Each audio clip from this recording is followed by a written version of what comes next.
KSK Sports here with another Browns rant. Like and subscribe to KSK Sports, helping to get to 200 subscribers. In this edition, I still believe in Shedeur Sanders. What if I told you in Shedeur Sanders' previous 3 games before his really bad showing on Sunday at the Chicago Bears, he posted a 94.7 passer rating for his previous 3 games. Yes, 3 interceptions, bad. But we need to put the game in its proper context. I'm not going to sit here and be like, oh, it was a good game. It wasn't a good game. It was a D to F game from Shedeur Sanders. And that's a fair assessment of it. There's no other way to go around it. When I watch all 22 later, I'll have a better indicator of where he could have done better in the game. But until then, I'm going to make the evaluation that I still believe in Shedeur Sanders. Like I said at the beginning of this video, Shedeur Sanders posted a 94.7 passer rating in his last 3 games. Okay? Not only QBR, if you want to look at the QBR metric, it's very low. I believe it's probably going to be the lowest in the NFL. He started 4 games, so they're able to tabulate it and actually stick to Shedeur. So Shedeur is the worst rated QBR in the NFL. But there are splash plays in there. There is enough in there with Shedeur Sanders. He also, Shedeur Sanders is a fascinating case study of evaluating the quarterback position because he's a non-traditional quarterback. He is extremely capable of making the big play, but he's been wildly inaccurate as well. So it's like I said in the video yesterday, he has peaks and valleys. The ceiling is so high. There's so much potential. It's almost like Anthony Richardson with the Indianapolis Colts. He makes so many good plays. He threw the ball like 75 yards flat-footed, so there's something there to work with. He's super raw. Shedeur Sanders is super raw. The talent is there. The ceiling is so high, but the valleys are so low. The valleys are what you saw in the game against the Chicago Bears yesterday, but the ceilings was what you got in the Titans game. 364. We saw him back-to-back games. Shedeur 364, 3 touchdowns, 1 rushing, 1 interception. I wish he didn't have the interception. I wish it was a 4-0 performance so we could stack it up really against the 0 touchdown, 3 interception performance. Although I will say it probably should have been a 1 touchdown, 2 interception game, which would have been slightly better. It would have been more palatable even for the haters out there. But if you are a Shedeur hater, you are going to have a fantastic week. And the Glazers and the Shedeurians like myself, we're going to be back playing this week. But I was beyond fair in what I said after the game yesterday. And now I'm going to be positive because I don't need to be super critical because you can find plenty of channels. You can find plenty of spaces on social media where people are going to be super negative and super mean to Shedeur Sanders. And that's fine. They're going to be well within their right to do that this week. They're going to be able to get theirs off. Shedeur is not going to be able to do anything until he gets back to Huntington Bank Field against Buffalo Bills on Sunday. And Buffalo, they gave up 31 to the New England Patriots. So I mean, there's points to be had out there.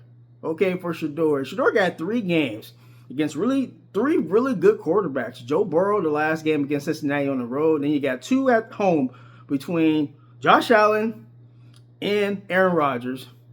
The matchup didn't come to fruition between him and Caleb Williams. Caleb Williams outshined him. Caleb Williams looked fantastic. He looked really good. He looked like he should have been the first overall pick in the 2024 draft, and he looked every bit the part.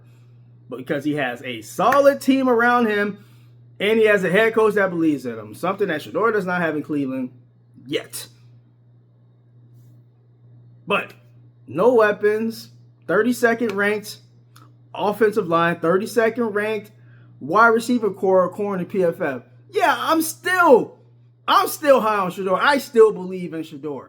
If you get Shedeur some actual offensive line help, if you get Shedeur some actual receivers that can catch a simple pass, the ball hits him right here in the chest.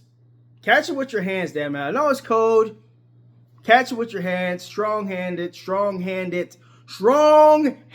the ball.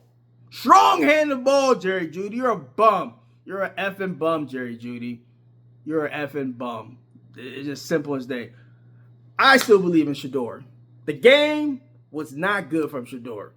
Okay, the numbers bear that out. If you want to look at, if you want to be nerd, you want to nerd out, you want to look at EPA, you want to look at ADOT, you want to look at all these advanced analytics, they're all going to be bad for Shedeur. Passer rating wasn't good. I like to go by passer rating. That's the old metric. I used to like QBR until they started giving out egregious QBRs to Brock Purdy. They gave Brock Purdy a 49 QBR after he threw 3 interceptions in the first half in the Panthers game on Monday Night Football. I know vividly because I bet on that game. I bet a straight bet for the 49ers to win by 11.5, and they won by 11. So yeah, I'm extra salty about that, and I'm extra salty about Brock Purdy, and he had a 75.6 QBR against the Cleveland Browns. He threw for 165 yards. He had a less completion percentage than Shedeur Sanders had in that game. He had a 55% completion percentage. Threw for 165, 1 touchdown, 0 interceptions. But that's a 75 QBR. And Shedeur, I think he had like a 18 or 19 QBR in that game. He had a better completion percentage. The QBR metric, I don't understand the QBR metric at all. Cody Kessler was trying to explain it on the arena with Skip Bayless, the Gilbert Arenas podcast, where they got Skip, got TJ Ward, Aqib Talib, Jay Gruden. They got a lot of Richie Incognito, a lot of fantastic characters on that show. Kenzie is easy on the eyes. She's a bad bee, if you know what I mean. But yeah, I still believe in Shedeur. My faith for Shedeur is unwavering. Okay? I seen this back up against the wall. And I know people, they want to refer back to college. He was 13 and 12 in college. He was just good because his daddy was there. Man, it's Colorado.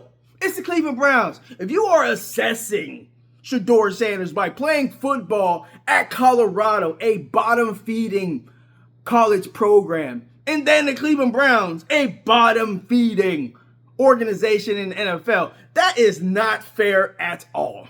And I just call a spade, man. My Cleveland Browns are a poverty franchise. So I understand when people are like, he needs to get out of Cleveland. And sometimes I feel that way too. But then I come back to my senses and I'm like, oh, wait, KSK, you are a Cleveland Browns fan. I want Shedeur Sanders in Cleveland. I just want some competency with the Cleveland Browns. We found our franchise quarterback. Now we need to find the coach for our franchise quarterback. Now we need to find some help for Shedeur. There is something to be molded there. If Shedeur Sanders has an entire offseason and they implement a plan that is structured around him, just like Ben Johnson had with Caleb Williams, this can work in Cleveland. But you need to get Kevin Stefanski in his rudimentary offense, his Gary Kubiak style offense that worked when TJ Watt and TJ Yates and David Carr was playing for them, and Deshaun Watson. Well, before Deshaun Watson, the offense does not work in 2025. Kevin Stefanski, it does not work. You do not have the talent for your offense to work how you want it to. You have to dumb it. You have to dumb your offense down. Your offense needs to be heavy tight end. The tight ends are your strongest points of your team. Harold Fanning should have 15 targets every game because he's your best receiver. Get in the ball. He should have 15 targets. He should have 10 receptions every game going forward. Anybody else that wants to contribute to the offense, I don't care. You get the ball to Harold Fanning first and foremost. You live with his drops. You live with him being a rookie. But he is a focal point of offense going forward if I'm the Cleveland Browns. Stop trying to make Jerry Jeudy the freaking focal part of your offense when he has consistently let down Shedeur Sanders. And Shedeur Sanders' 4 starts, we have seen Jerry Jeudy drop a pass, a touchdown that was dropped into the bucket. We've also seen Jerry Jeudy in Las Vegas. I saw it live in person with my bifocal. You see these thick glasses? I was there in person and I saw with my bifocals Jerry Jeudy catch a pass, get some yak, and then proceed to make one of the dumbest asinine moves I've ever seen. He hopped like he was at the NFR in Las Vegas. He got the ball popped from behind. I'm like, bro, what are you doing? What are you doing? Help Shedeur out. Help Shedeur out.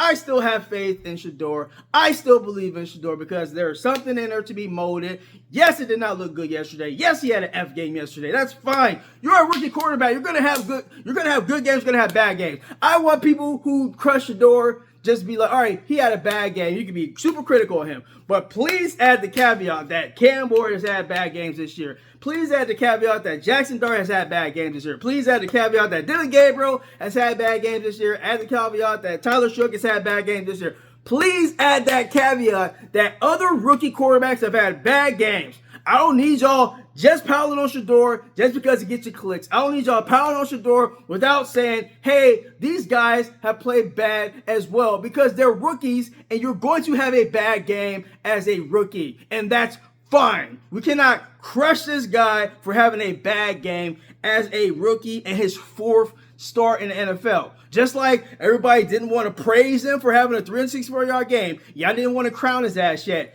You have to be fair on the other side and be like, hey, yeah, it was one game. It's not an indictment on Shedeur Sanders. He had a bad game. There is improvements to be made, but he did have a bad game. But people ain't going to be fair on the internet. It's just hot to go out there and just crush Shedeur. I ain't going to do that. I was critical of him yesterday. I was beyond fair yesterday. Now, the healing begins.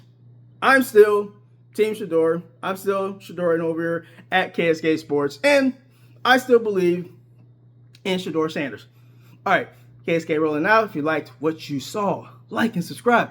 Help KSK Sports get to 200 subscribers. I got to 100 subscribers without having landscape mode. What? I should be able to crack 200 within the next couple weeks, maybe less than that. I got to 100 subs in like 9 days or something like that. I should be able to get to 200 by the end of the year, right? Help your boy out. Like and subscribe. I'm out. Peace. KSK out.